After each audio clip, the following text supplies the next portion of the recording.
News Miami. This is Facing South Florida with Jim DeFede. Welcome to Facing South Florida. I'm Jim DeFede, and a happy Mother's Day to all, especially my mom, who turned 87 on Friday. Love you, Mom.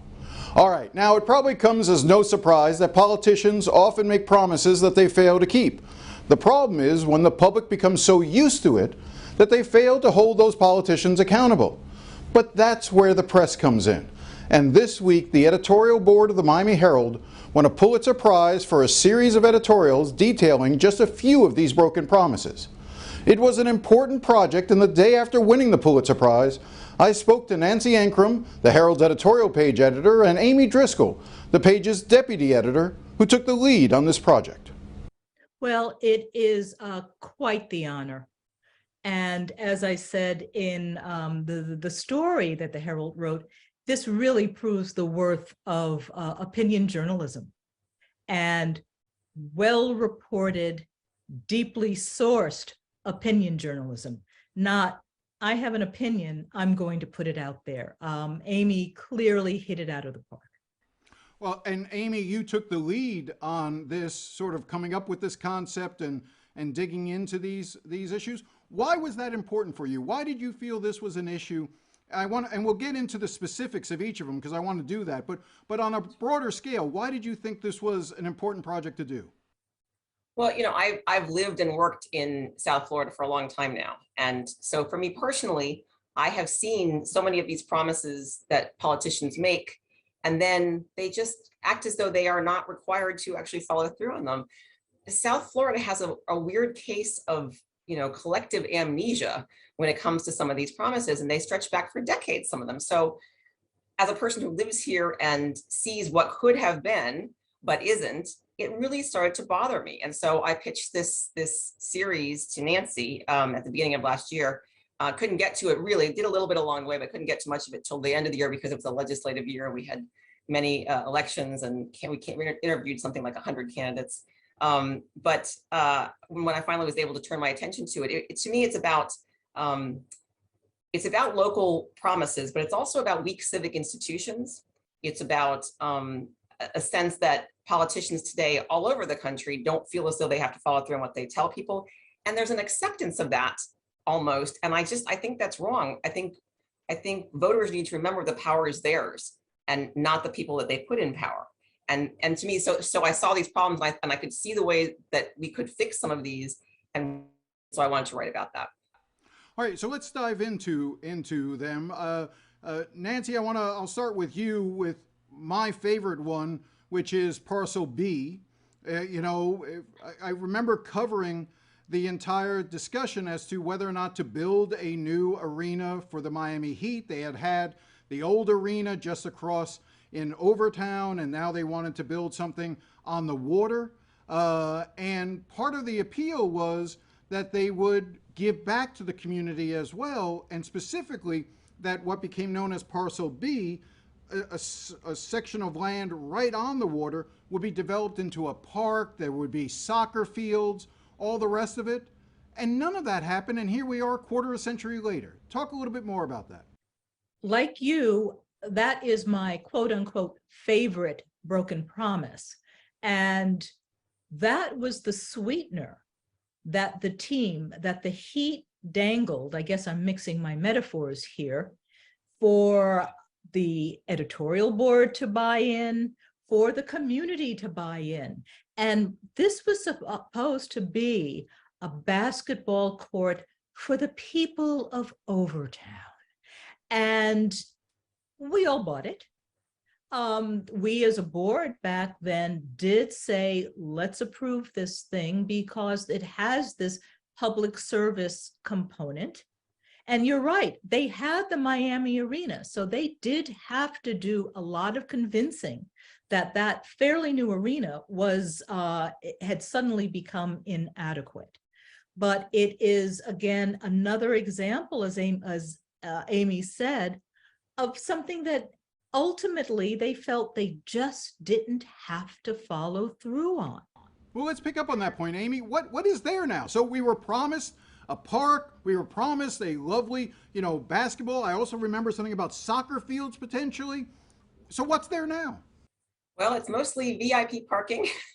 There's some concrete. There's a little bit of park-ish area along the water. I went over there and took a look before I wrote, and it's mostly closed off to people. You can get a couple of people were fishing, but you had to go around the gate to get there. It's used primarily by the Miami Heat to park a lot of their VIP vehicles. They lease it from the county, and there's discussion now since I wrote about an actual park going on there. They've been working toward that. I talked to Mayor Daniela Levine-Cava about that, and they're trying to do that. But I still think that they need to do the original concept. And Pat Riley put his face on that. He was in the ads, and saying a great park for us all. That's how it was promoted, and yet nothing has happened. And to me, everybody who was involved then should feel the pressure to do this. They talked the people of this community into giving them that land with that in mind, and it hasn't happened. There's such disdain for the voters. Now, the other one that I think gets a lot of people angry is the Metrorail extension. Nancy, I'll be honest, I've lost track of all the promises with regard to building Metrorail north and south, and should there be east and west. And there's a heavy racial element to this as well, in terms of the African American community, which would benefit from the north-south sort of feeling as if they were betrayed, they were lied to. Well, this is a community where it is easy to break promises to the Black community. It is not necessarily a well-heeled community. It is a vocal community that makes its wishes known. But in the end, unfortunately, it is easy to dismiss often easy to dismiss promises made to African American communities in this community. And clearly, Amy's reporting unearthed that in some other topics that came under broken promises, including economic development in not just Coconut Grove, but the traditional, what's called the Black Grove.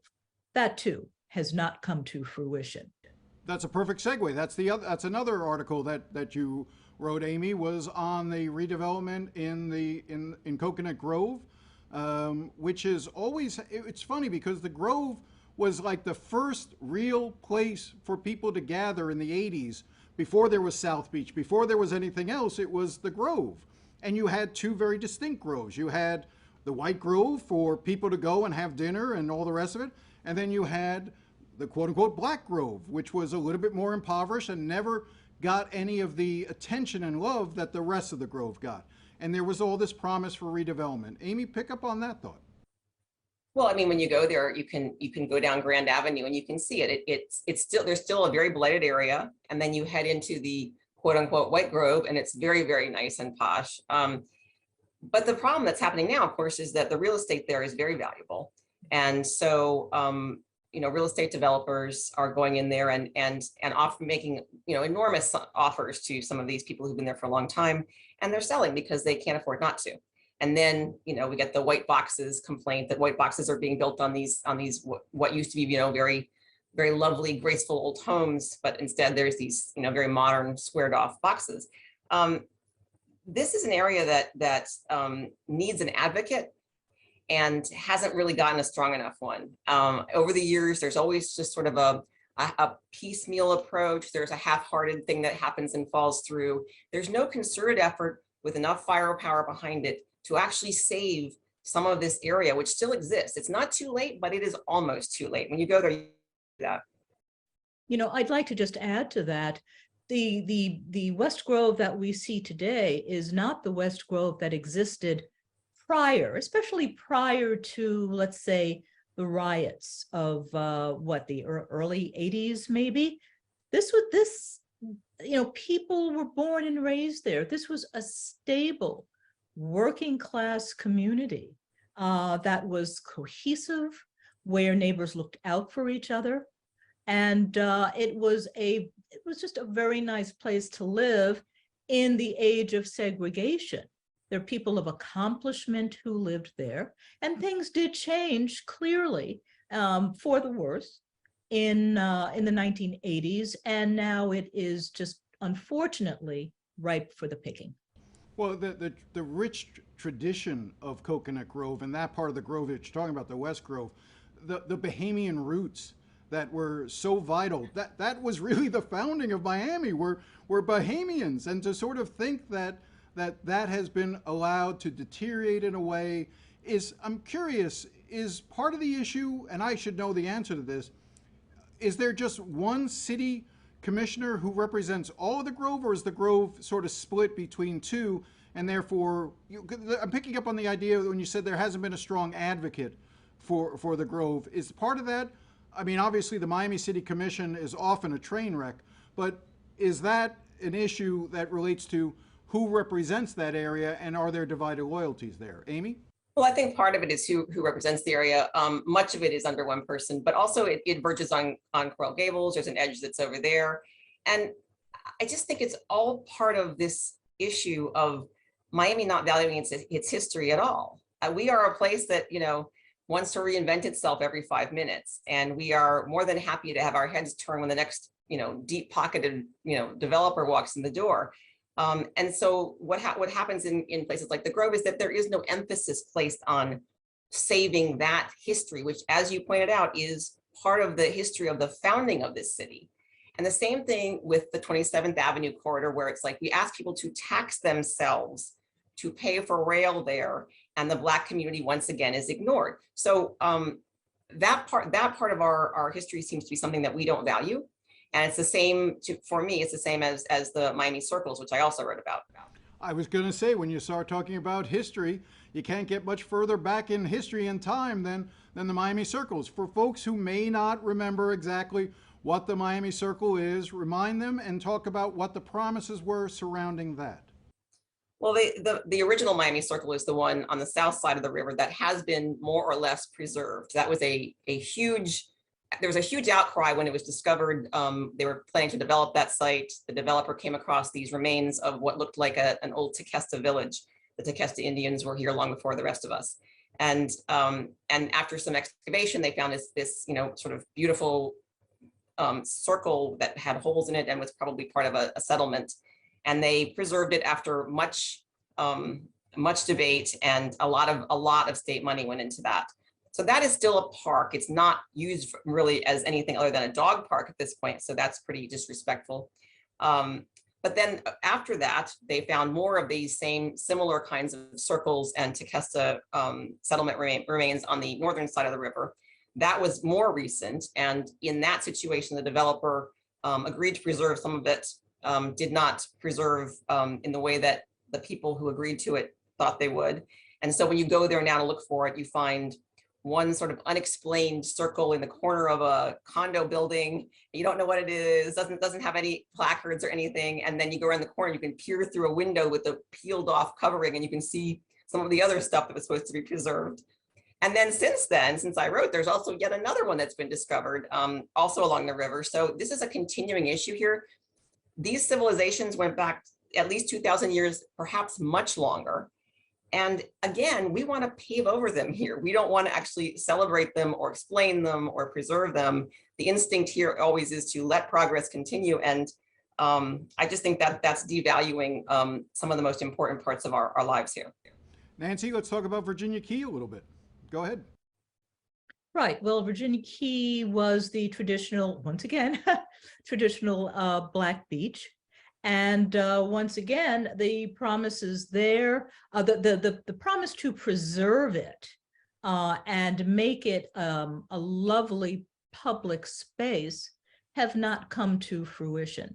And as a matter of fact, this is the area that Commissioner Joe Arroyo, wanted to make a homeless encampment in order to remove homeless people from downtown Miami.